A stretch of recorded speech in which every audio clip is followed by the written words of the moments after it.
Good morning, class. Today the first notes we're going to do is over exponential functions and the difference between a growth and a decay. So here's our exponential function, y equals a times b to the x. Now, if for it to be an exponential function, the b value cannot equal 1, and the rate of growth or decay can be written as a decimal or a whole number. Now, if the b value is greater than 1, so if this value right here is greater than 1, it's going to be a growth. Usually it'll be written as the b value is going to be 1 plus some number r, which is the rate, so how much it's increasing by. So here will be the example of a growth. Y is equal to a, parentheses, 1 plus r, and remember, that's just our b value, they're just writing it differently, raised to the x. So a growth increasing is greater than 1. A decay, the b value is going to be less than 1, and we write it, and you'll see it as a decay as 1 minus r. And so remember, that's just your b value, so a times 1 minus r to the x would be a decay. Now,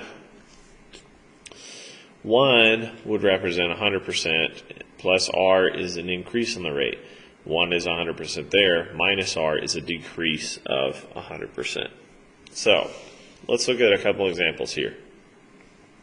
Y is equal to 300 times 1.06 raised to the x. Now, if you took this 0.06 they added on,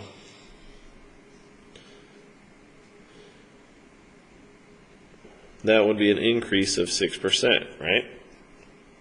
So the rate was just 0.06. 1 plus 0.06, that's how they got the 1.06.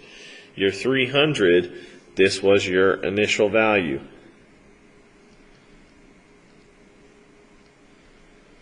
And remember, another word for the initial value is the y-intercept.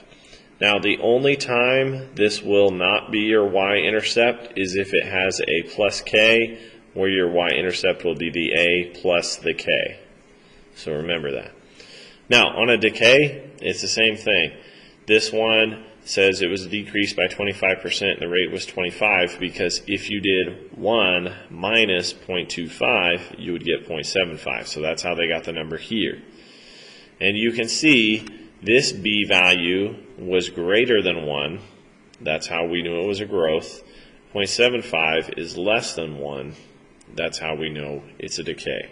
And remember, the 300 is your initial value, also known as your y-intercept. This will help you a lot when you're graphing. But, just like with the growth, if it has a plus k at the end, your y-intercept is always going to be a plus k. Alright? So the full equation would be y equals x, and it could be plus h if it moves left or right, and then plus k. But today we're just going to focus on finding the growth or the decay. Now, the bottom part of this notes we're going to do tomorrow. This is going to make more sense with the assignment tomorrow.